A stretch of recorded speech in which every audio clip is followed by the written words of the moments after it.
The Apostle Paul put it this way. He says, husbands, love your wives, just as Christ loved the church and gave himself up for her. Just like Jesus Christ gave up everything to put us first, to save us and make us beautiful in his sight. That is a husband's only job. You first. You first. I'll give up what I want. I'll give up what I prefer. I give up what I would choose to put you first and let you know that you are unconditionally loved. I'm trying not to be a dumb husband anymore, and that's why I wear this bracelet. It just says, you first.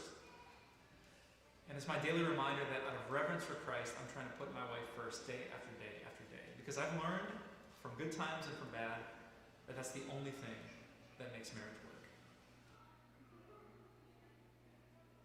All this week we've been talking about what makes marriage work. And time again we've come back to this word, submit, which means to say you first. To submit to one another out of reverence for Christ is what makes marriage work. But now, ladies, here's the challenge. The Apostle Paul says, wives, submit yourselves to your own husbands as you do to the Lord. That's an intense calling. And there's been a lot of misunderstanding and frankly a lot of abuse of this scripture that's enabled abuse in far too many relationships. So let me tell you what this is and what this isn't. Paul is not saying that you should submit because you're weak, because you're inferior, because you're worthless. Paul's not saying that you should sit around and be a doormat and be abused and not say anything. You should protect yourself and your children. Submission has nothing to do with that. Instead, submission is a sign of strength. It takes incredible character. It takes a woman who is strong in her heart, in her soul, and in her mind to look at a very imperfect man and say, you first. I'll try to show you love and respect just like I would Jesus himself. And if you want the proof of it, let's talk about Jesus. Do you remember the night before he dies, Jesus is in the garden and he's praying to his heavenly Father? And this is Jesus. He is as strong as can be. He's the perfect and holy Son of God. But do you remember what he prays? Father, but not my will, but your will be done. Jesus essentially said, Father, you first. He submitted his will to the Father, just like a strong wife does to her husband. You need to listen to yesterday's message too. Husbands should submit to their wives as they give up everything to love them. But ladies, I want you to hear this. You are not weak, and you are not worthless, and you are not less than. You are an incredibly strong woman to respect, love, and put a sinful man first. And that, I think you'll find out quickly, is what makes marriage work. This week we've been talking about what makes marriage work. We've been looking at the Bible's definition and blueprint for marriage from Ephesians chapter 5. And today I want to give some advice to all of you who are dating. Now, I'm a father who has 2 daughters who I don't think will date for, 40 to 50 years. But just in case they do, here's the advice that I want to give my own kids and I want to share with all of you today. When you're dating, here's the only thing that you essentially need to look for.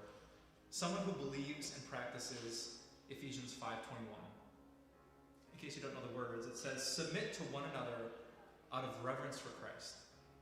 There's 2 things I want to tell my daughters they should look for in any guy that they date. Number 1, does he submit to them? Does he pour his heart into putting them first? Does he try to get his way? Is he grumpy when he doesn't go to the restaurant he wants, the movie he wants, hang out with the people that he wants? Is he selfish or is he selfless? Will he put them first until death do them part? And then secondly, even more importantly, does he do it out of reverence for Christ? Is the reason he's choosing to put them first because he's just happy because they make him happy, or because Jesus makes him happy? Is it because he reveres, worships, and honors Jesus Christ? And here's why that's so essential in dating.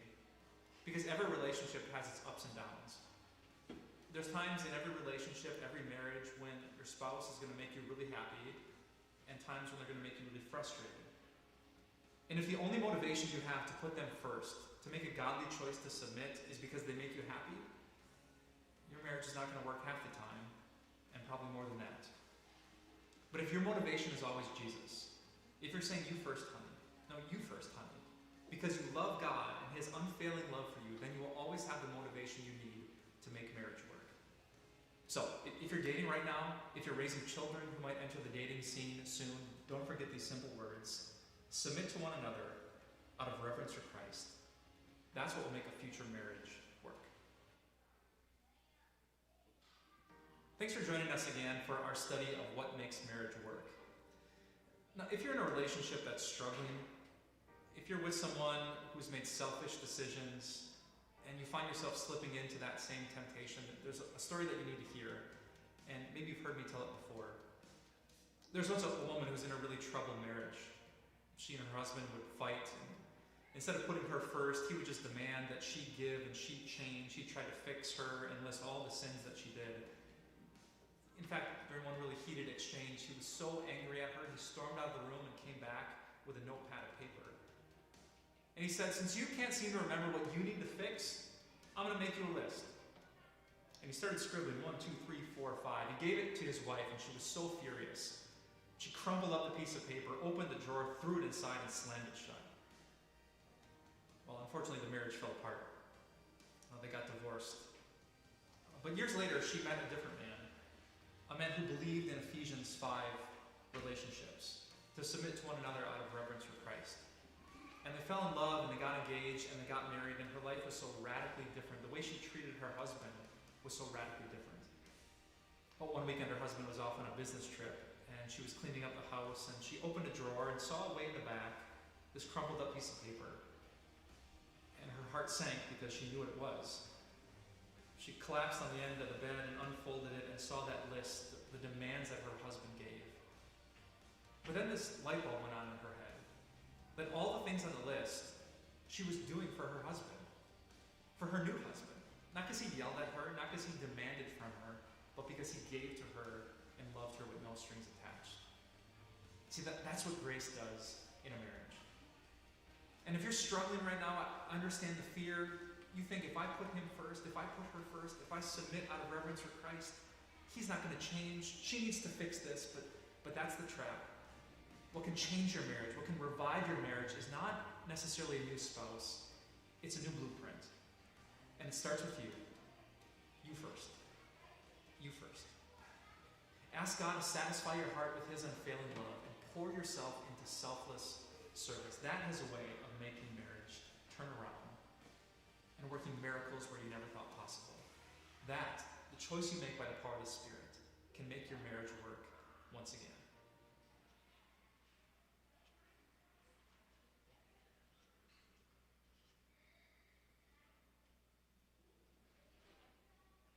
All right, before we click on to the next one, any thoughts, questions, reaction?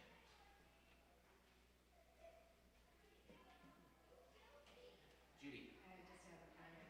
That one Bible verse about wives submit to your husband, blah, blah, blah, blah, that has been so misused over the years. Uh-huh. And it's like, and even people who don't necessarily, it's just that people don't understand it the way that it's supposed to be. I think what Pastor Novotny does there, which is so great, which is basically, in full disclosure and frankness, he would admit this too, very happily. The concepts for what he said in the devotion, he stole from here, from Keller. Because all of what he talks about there is frameworked, it's built through, it's filtered through, it's prismed through Ephesians 5:21, which is submit to one another out of reverence for Christ. And I think Keller argues pretty convincingly in his book here that everything you see in Ephesians chapter 5 about marriage only works if you're remembering that first verse. People will jump to 5:22. Or maybe they'll read 5:21 in a marriage ceremony, but basically pass it by. You have to have 5:21 figuring prominently in your thinking for it to biblically make sense. I've had people interpret it as submitting, meaning doing everything they tell you to do. Mm-hmm. And I think what he does is he reframes it, and it says if we're submitting to one another out of reverence for Christ, I like what he says there, you first, right? So if you think about that, if the only consistent argument you have in your marriage is over who gets to go first, no, you first, no, you first, no, you first, no, you first. If that's the only argument, or if that's the only consistent argument you have, what kind of marriage do you probably have? A pretty happy one, right, Dave? You have a pretty happy one because both people in the marriage relationship are going out of their way to try to think about what can we do to bring joy to the other person. It's taking you outside of yourself. It's taking you outside of selfishness and self-centeredness and getting you to think outside of yourself to the other person. And if both people are doing that, you've got the makings of an absolutely fabulous marriage that people are going to notice. Why?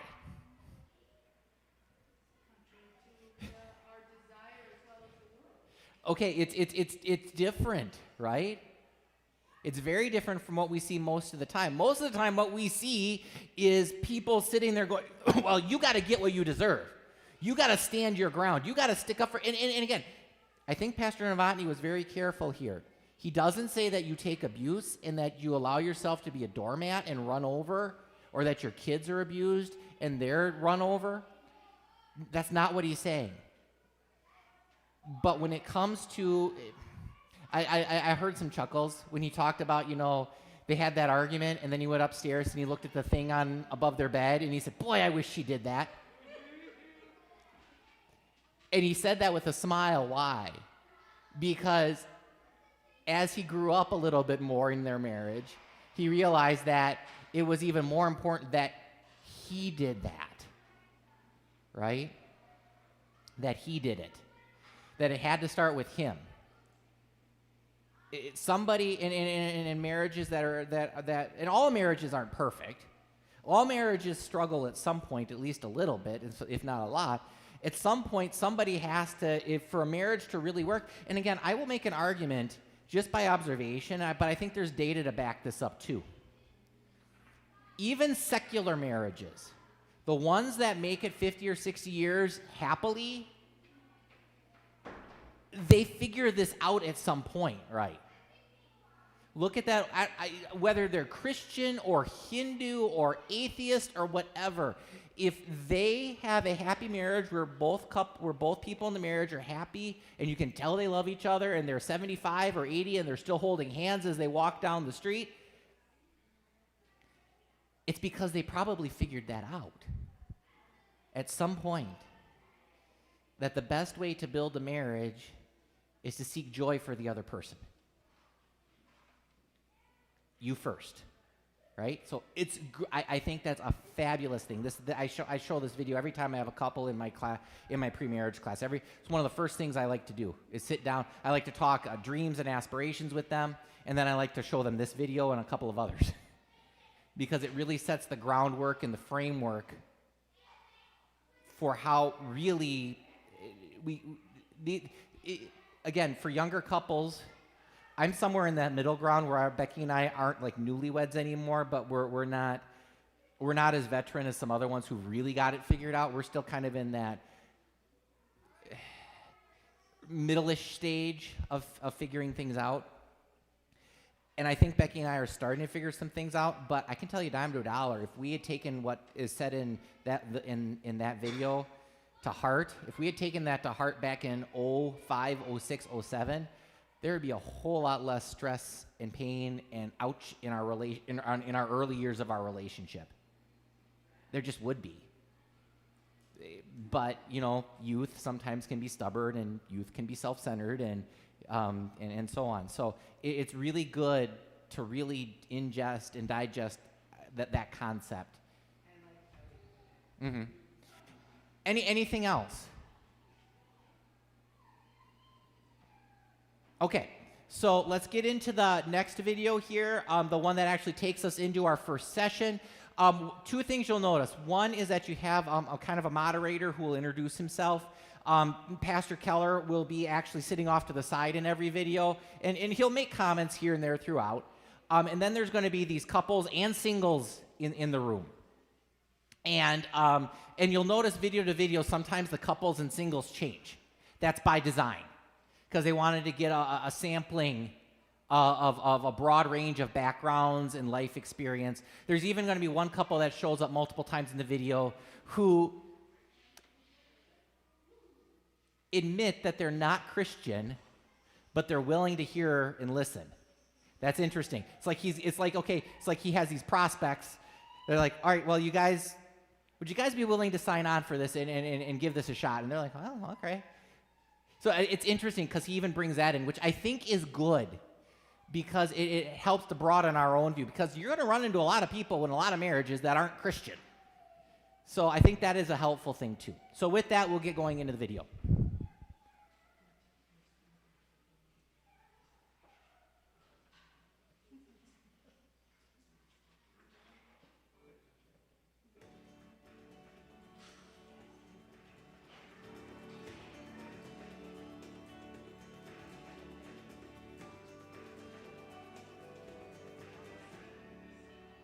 Well, welcome to all of you. We're here gathered to discuss marriage, its purpose, its place in our lives. My name is Jeff White. I'm the pastor at Redeemer Presbyterian Church in the downtown congregation. I've been doing marriage counseling and pre-marriage counseling for 25 years, both with couples who are sort of eagerly anticipating marriage, as well as with those who are in the thick of the difficulties of marriage at times, and my pleasure to sort of host our conversations. To my right is Tim Keller. He's the senior pastor of Redeemer Presbyterian Church for the past 25 years, been married to his wife Kathy for 40 years, and the author of the book, The Meaning of Marriage. To my right here is Joe and Kristen. They've been married for 11 years now and have a 4-year-old. And to my left, Sam and Tara, who have been married 5 years and have a 2-year-old at this time. We want to talk a little bit about the purpose of marriage. The role that it plays in our lives, what we're expecting out of it. And let me just begin with that simple question, which is, do you feel you went into marriage with unrealistic expectations? If so, what were they, and what fueled them? Yes. I do feel like I went in with unrealistic expectations, and I thought that the way that we felt each other was going to cover all of the difficulty. I thought it was just going to take care of everything, and it does not.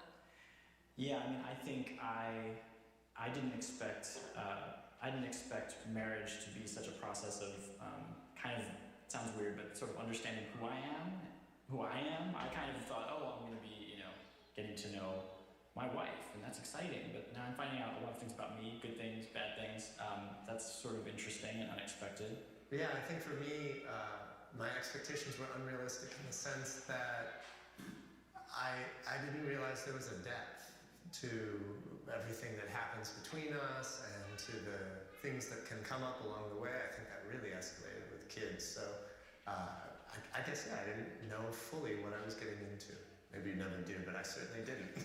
So, Tim, you've been married 40 years. If you can remember back that far, did you have any unrealistic expectations with which you went into marriage? Kathy and I, when we first got to know each other, were doing it as friends. We were graduate students together. I was supposedly, and I was at the time, spoken for. So in a sense, we felt like we could start to hang out and talk with each other about theology and about books we liked.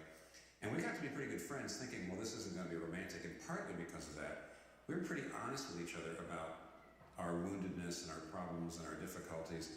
And so when we did turn around and decide to get romantically involved and get married, we actually didn't get any surprises afterwards, which is almost, I hardly ever hear that from anybody else. When we were just getting married, I saw it so much as a celebration and a solidifying kind of moment in our relationship, so that there was never a question, and we would move forward together, and that was definitely a part of it. As we've been married for a few years, and especially in what can be a really challenging and isolating city like New York, it's just myriad reasons why two is stronger than one. So many so that there was no way that I think I could have anticipated it, as I was like, we get to have a wedding. It's just so different. I agree. When we got married, on the day we got married, I feel like that day was really about celebration of what we had done, what our relationship had become. And what I didn't fully anticipate, what I didn't expect, was how much that marriage ceremony was really about what we were about to do. Not where we had been, but where we were going.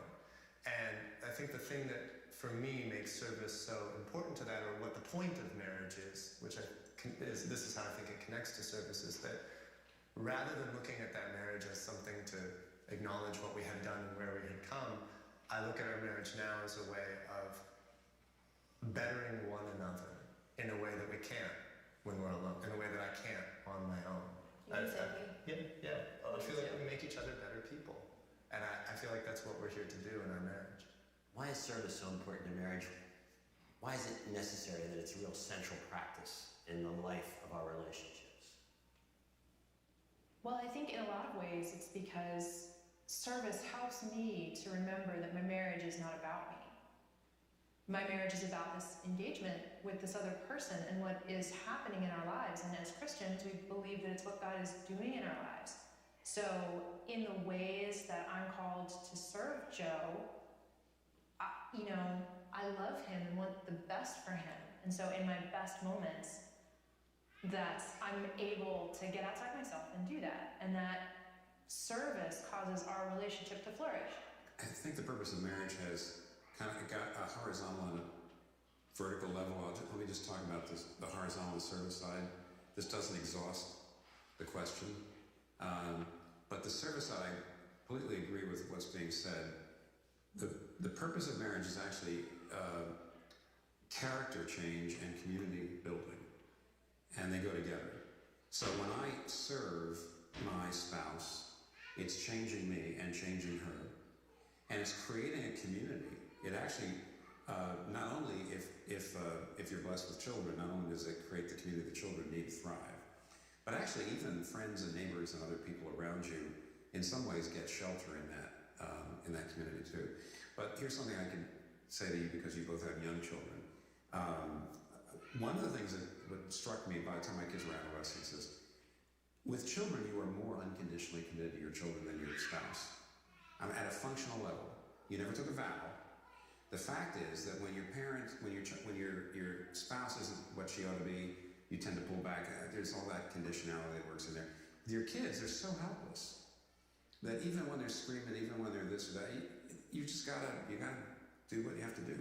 So I realized by the time they were adolescents, I served my children no matter how they behaved. And by the time they were adolescents, I realized my heart was so bound up with them.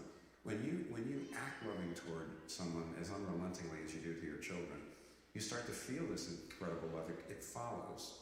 And by the time my kids were adolescents, I realized I would do anything. I would die for these people. And it doesn't matter how they behave. I will never, ever give up on them. And then I said, do I feel quite that way with my wife? Yeah, I think it's incredibly well said, and it reminds, it makes me think that sort of inherently in couples, actually regardless of their faith commitments, there is a certain reflection of at least what the biblical perspective on marriage is, which is, at least among the ways that the Bible puts forward the purpose of marriage, it says it's meant to be a picture, a parable of the relationship between God and his people, particularly as that's manifested in Jesus giving himself for the church, that it might flourish, that it might be healed, that his people might be whole. And there's this deep sense of we are called to sort of mirror that relationship with our spouse. It's something that's hard to look at and to think that I could actually achieve. Honestly, it's like, wow, God's he's perfect in his pursuit of us. How can I be perfect in the way that I'm, in a way, pursuing my wife through loving her and taking care of her and being there for her. Senator, I know you all don't share the Christian faith commitments, and yet I know you're interacting with those commitments and been reflecting on them. Just when you hear that as the Christian's understanding of the purpose of marriage, to be this picture of the relationship between God and his people, that is what undergirds it. What's your reaction to that? Of course I don't see our marriage in the same picture with the same characters, but I absolutely can't deny or disagree with what for me feels like the fact that our marriage is healed and bettered constantly through serving each other. And the beliefs and the traditions that I do come from, I think actually it's not the same picture, but those pictures should have a lot of common elements. Jeff just said that the Christian understanding is that a marriage is a reflection. Our human marriage is a reflection of the relationship between God, between Christ and his church, between God and his people. And I think that functionally works two ways. And on the one hand, for Christians, it gives us the obligation to serve. In other words, which actually you already feel, regardless of the. In other words, you already feel this obligation, and that is that I shouldn't be selfish here. I really need to give myself. Now, the Christian, if I believe in the Christian gospel, then I realize I'm living by the commitment of someone who sacrificed for me. So how dare I live on that and accept that and then not give it to anybody else? So part of it is an obligation which you can feel, I think, whether you are a Christian or not. And I do, plenty of people feel that, and you were just talking about that. But the other thing that gives you is a resource.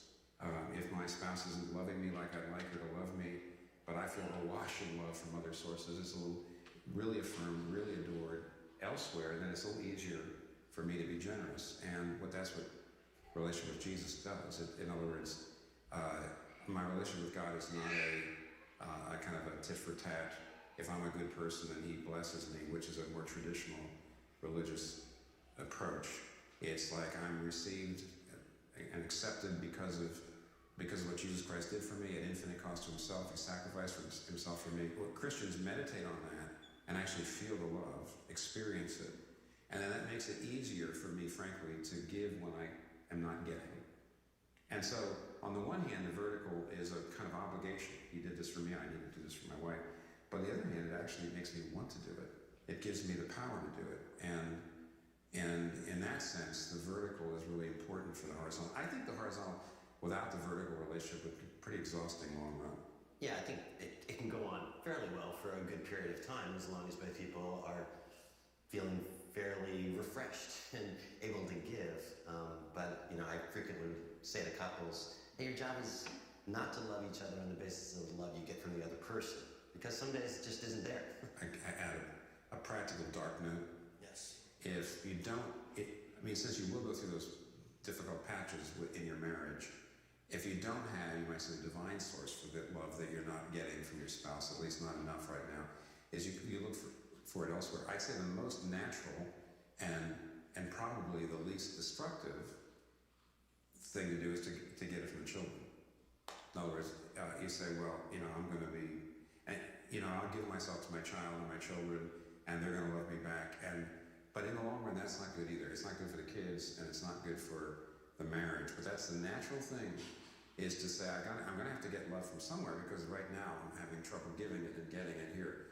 And my experience with my relationship with God is if I go to Him for it, I'm able to give even when the other person is tired or sick or just not able to give that much, and then things don't go off the rails. But if I try to find it in some other human source, things do go off the rails.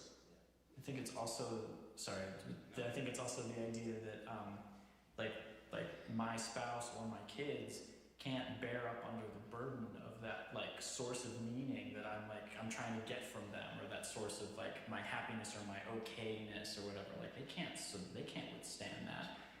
I think for the two of us, that the source of that love takes a different shape outside of the Christian church. It's a little more maybe complex in some ways, or just different.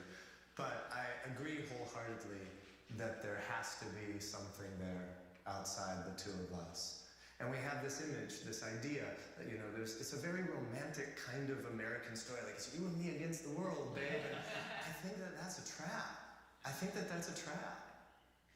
Well, and I also feel like, Joe mentioned the idea that I can't hold up under the burden of what he needs. I'm also ultimately disappointing. At some point, we actually not only fail each other, we hurt each other. And I feel like that also plays into the idea of why you don't want to serve. At some point, maybe it's not just that you've sort of casually pulled away from each other, but you've actually inflicted wounds. It's self-preservation on each other. Yeah, and you're like, fine. Earlier in our discussion with regards to the purpose, you're mentioning that there is this inherent sense of needing to serve each other, essentially. And it strikes me that reflects very much on what the Bible says the purpose of marriage is. In Ephesians 5, the Apostle Paul is writing this grand chapter about marriage and how it works out in our lives. And he essentially says that one of the chief purposes of marriage is that it's meant to be a picture, a parable of Christ in the church. It's to show forth the gospel message. Well, probably the biblical passage on marriage in the Bible is Ephesians 5. It's also, by the way, linked. He actually quotes Genesis 2, which is the other major passage in the Bible on marriage. And there, to me, the nub of it is here, where he says, "Husbands, love your wife as Christ loved the church and gave himself for it, to present her radiant, holy, blameless." Now, right there you have the gospel. First of all, you have Jesus Christ not saying to us, "If you do all these things, then I'll love you." But instead, he didn't die for us because we were lovely. He died to make us lovely. That's what it says. He sacrificed himself, gave himself, in order to make us radiant and holy and blameless, which I think probably means two things. Especially since Paul's doing this, Paul would say, on the one hand, you're immediately accepted by God when Jesus Christ dies for you and you believe in him. You're accepted, you're justified. But then slowly, as time goes on, he's also sanctifying you and turning you into something really beautiful and really holy. A person of love and joy and peace and humility and faithfulness and kindness and self-control. And so that's what Jesus has done now. Marriage. Paul turns right around and says, husbands and wives, the implication is husbands and wives both do that for each other. You give yourself for each other, and on the one hand, you're loving each other and accepting each other now. You're doing it by grace, you're doing it unconditionally, and yet you're not going to let the other person stay in the unhealthy place they might be.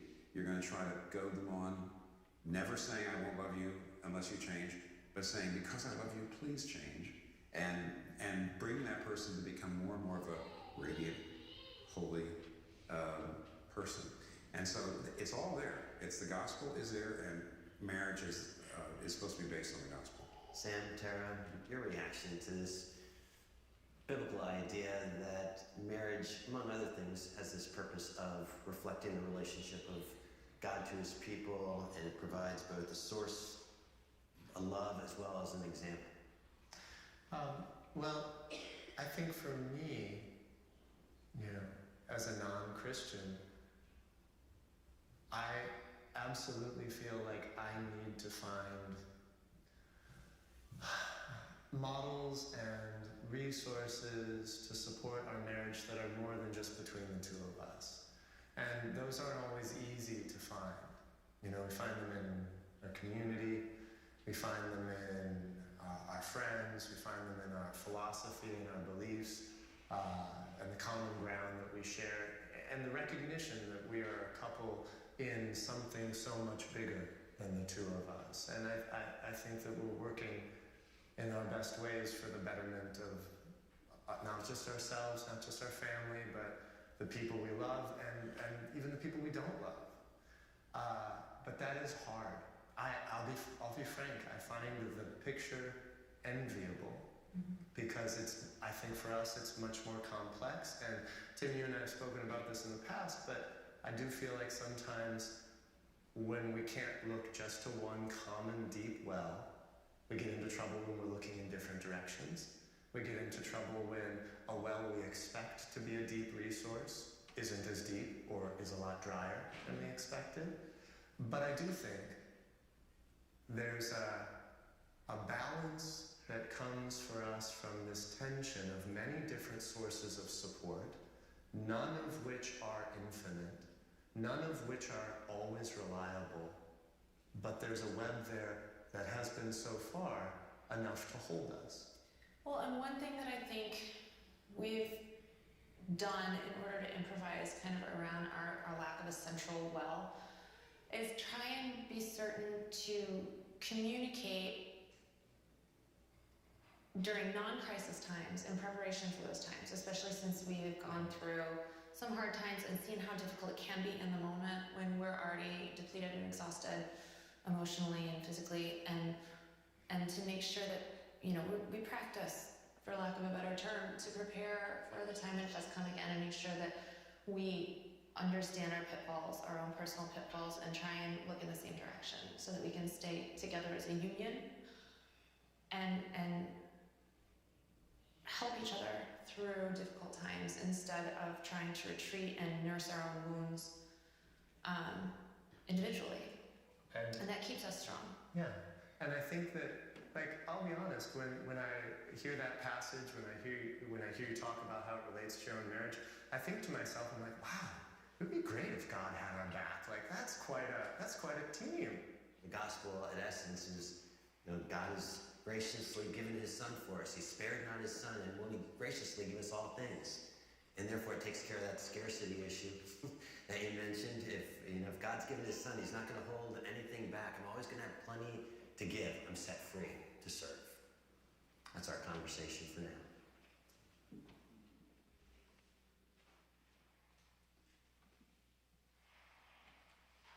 I love that whole session. I think it'd be a good idea for us just to emphasize a couple of points. Kristen, I think, really made a very important point when she said that she discovered her marriage was really about service, and it really wasn't about just enriching her life. It was about giving more than receiving. That could actually sound almost trite, but it's essential. We have a culture in which people are taught that everything they bring into their life is to help make them successful and realize their potential. So marriage ends up being just another enrichment program almost. And she understood that basically it's only on the far side of service that you do get blessed in marriage. When I say I'm not here to think about myself and my husband and to serve God, eventually character is changed. You grow and your spouse grows. There's another terrific section in that first session in which Sam and Tara talked about the fact that whereas they did not have their feet firmly in the Christian faith at all, nevertheless, they in some ways saw the need for outside resources for their marriage, spiritual resources. And they actually envied the discussion that we had in which Christians were saying we have resources for our marriage. That's a good thing. It was great that they did that. In fact, I would actually say that they were ahead of an awful lot of Christians in understanding that they need resources for their marriage. Here's just a couple ideas on the kind of resources you do have for your marriage if you're a Christian. You might say the most basic level, it's just a knowledge that God's in your marriage. That when you say your vows are always also said to God. And here's one more. I don't think without the grace of God that comes through in the gospel, the knowledge that you are accepted by God, the love that you're getting from God, an unconditional love, not based on how well you're doing this day or that day. Unless you have that, you can't, first of all, admit your own flaws to your spouse. You need a certain spiritual strength in your life where you feel loved enough by God that you can admit when you're wrong. If you can't admit where you're wrong, your marriage will never move forward. But it's also true that since your spouse is not your Savior, God's your Savior, and your spouse's love, as important as that love is not the ultimate love of your life. Well, Ephesians 5, which we already talked about, gives you actually the template for the whole thing, because in there we're shown a picture of Jesus treating the church the way the husband's supposed to interact with his wife, and you get a whole gospel reenactment thing going on in your marriage where you are painfully sometimes, it's not always painful, but sometimes painfully serving one another with unconditional love, or forgiving something that really, really hurt, or loving one another, or asking for forgiveness for yourself. You tell the truth, you ask for forgiveness. All of that enables other people to see an embodied version of the gospel. That's why gospel reenactment is such a good word. The support of the vow and covenant that really upholds your marriage and keeps it together, no matter how messed up you get, no matter how disappointed you get, no matter how bad things are, really deserves a session of its own, I think. And that's what we're going to get to next. So come back, we'll be here, and that's what we'll talk about. See you then.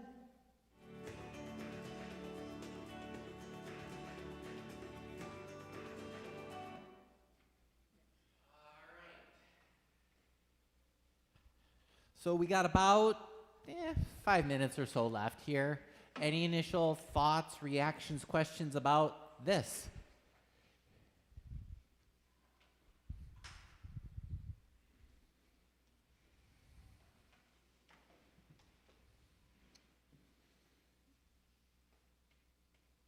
What did you think of the statements of the one couple that weren't Christian? It sounded like they almost felt like they needed something. Uh-huh. They didn't know what. It's what's interesting is they almost come across as like both a little envious and open ears, kind of. They're definitely willing to have the conversation. It's an interesting thing. What did you think of some of the statements made about it's not about you? Countercultural? Yes, no? Oh, yeah. So much of our culture strives to teach us to always make it about me. Lots of things to chew on. Any other thoughts, questions, reaction? Ephesians 5 is really interesting, right? Love. I personally think that probably one of my favorite parts of it is, in all seriousness, is something that I've seen him talk about in other places too before, which is that illustration of how we love our kids. And in another place, he just asked the question. He talks about everything he talked about there, how you love them when they're annoying, you love them when they're exhausting, you love them, you do things for them, you cook for them, you do their laundry, you help them out with their homework, even when they drive you absolutely crazy. And then in another video, he says they get to be 18, and even if they're a complete mess, you still love them, right? And then he just asked the question. We do that for our kids, and we love them. Why don't we do that for our spouses?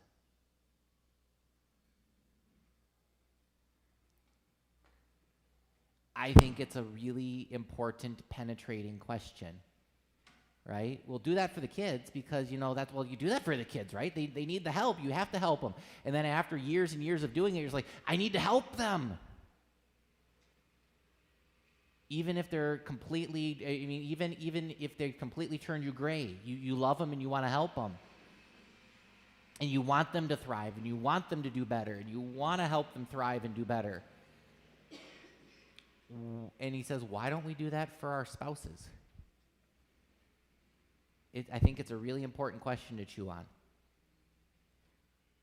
on. Anything else? Otherwise, one thing I will mention is we are making sure that these are getting streamed, so they're up on YouTube. So obviously for those who aren't here, they have a chance to go back and watch. But also for you, if you're going through the questions, you're like, okay, I don't remember what they talked about exactly here in the video. You can go find the YouTube channel, stream it, skim through the stuff, find the spot you need, and then you can just rewatch it, because it'll all be there. The video might be a little small because it's kind of widened out so we can get like me down here along with the screen, but you'll have the audio. The audio should be very good. So if there's nothing else, next time we'll plan on diving right into the questions. The first two that are in there are really interesting. Again, it's just about expectations. What expectations did you bring into the marriage, if any? And how did your previous expectations help or hurt? Because everybody comes in with expectations. Whether it's positive or negative from parents, family, friends, you come in with expectations of what marriage is supposed to look like or not supposed to look like. And how did that help or hurt you? All right? So with that, we'll close with a short prayer and then get ready for second service. Lord Jesus, once again, we thank you for the gift of marriage and relationships in general. We thank you for the ability to show love to each other, the privilege to show love to each other just as you have shown love to us. Help us to, as best we can this side of heaven, think in the framework of you first. Of help us to always take the hopes, dreams, desires, needs of our spouse or our friend or our family member and take them and make them what we think of first. Subdue the selfish and self-centered parts of our hearts and make us shine more and more like you. We ask this as we ask all things in your name. Amen. All right, guys, thanks much. And like I said, we'll see you next time when we'll get into the actual questions.